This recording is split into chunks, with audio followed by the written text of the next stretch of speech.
So yeah, here's my original, and here's the one I'm currently making. So I'm not sure how well it comes off in the video, but I'm going to try to make this one a little bit darker, a little bit more indigo with some Quin burnt orange. And this one darker as well, which is probably going to be mostly indigo, maybe kind of just indigo and red, to make sure it stays in the red family. Yeah, we'll see. And then the yellows, like I think I had briefly mentioned, this is a pretty color, but I'm wanting to make that a little bit more grayed out and a little darker, and this one much darker. So let's try that.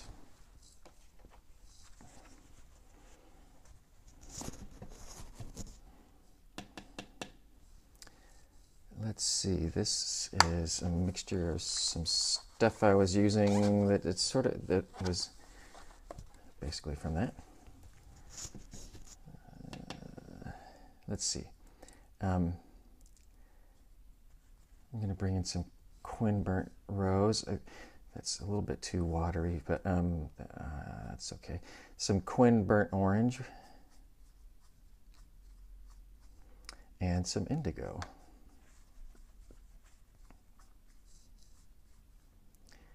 I'm going to go add a little bit more indigo. That was too much indigo. A little bit more Quin burnt orange.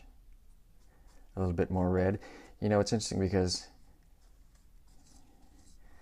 by definition, just the amount that you're adding water is sort of the fourth color. It's sort of it's the extra color. The water is analogous to the amount of white that you would be adding. Let's see, I want a touch more red. When we get into more, as I keep, first here, paint first.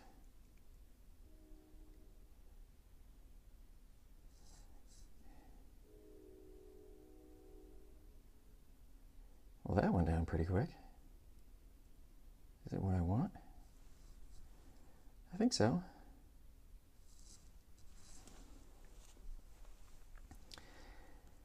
What I was starting to say is, if you continue, if in the classes that I teach that dig deeper into color, I really do try to understand much more about the relationship between two colors and getting a much deeper understanding of all the different varieties of colors that two paints can make, as well as three. But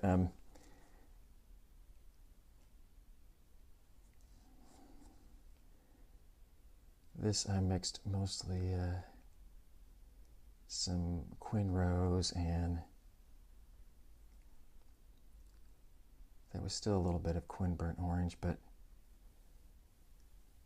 then quite a bit more indigo to really bring it to the darker value.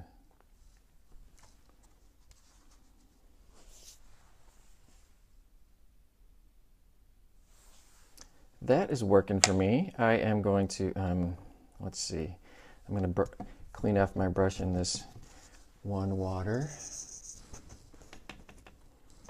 I'm going to move on to the yellow row. I do have another water over here that's kind of dedicated to the yellow. I have some mix here that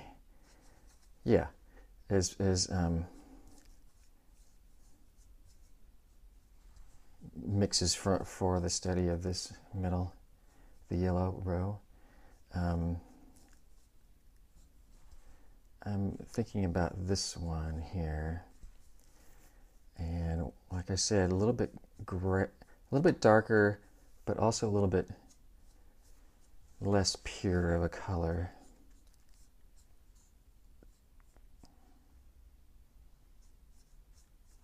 More gray. Lower chroma. Desaturated. There's all sorts of fun descriptive words. But a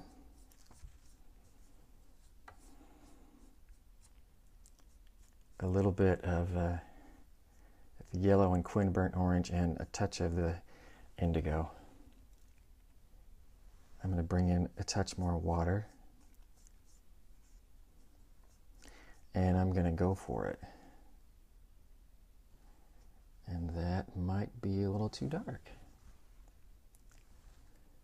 Or it might be perfect. Hard saying, not knowing.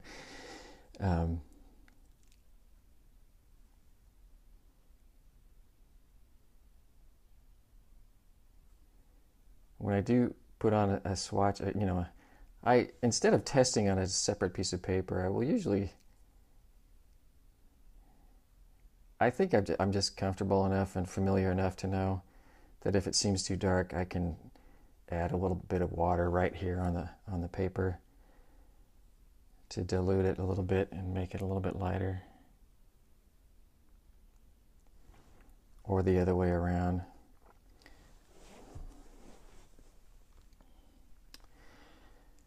That's working for me right now. So the next one is probably the trickiest. Just get something that seems both yellow and black. Sort of a oxymoron.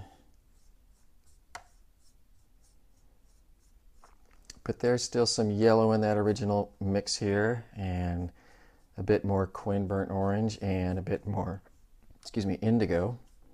And it's seeming dark enough that I want to give it a go.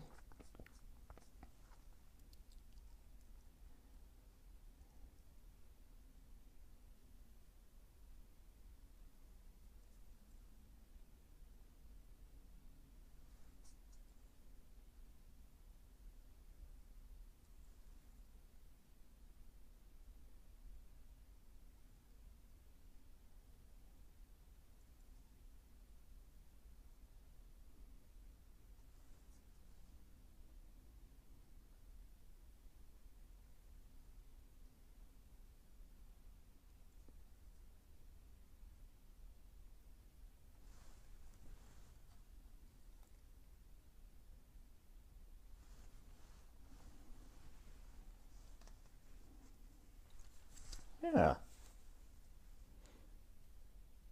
Yeah. That's what I say to that.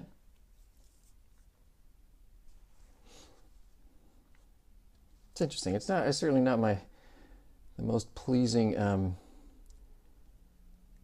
color to me, but one of the interesting things about color is how you really sort of oftentimes need a non-pleasing color, a grayed out color to make a more pure color, a more pleasing color, that much more enjoyable. And it's the comparison, the telling you about what this color is not by having this color around, and so it makes it more obvious what that color is. That's a fun, longer discussion, but I'm gonna call this study finished. My primaries to dark.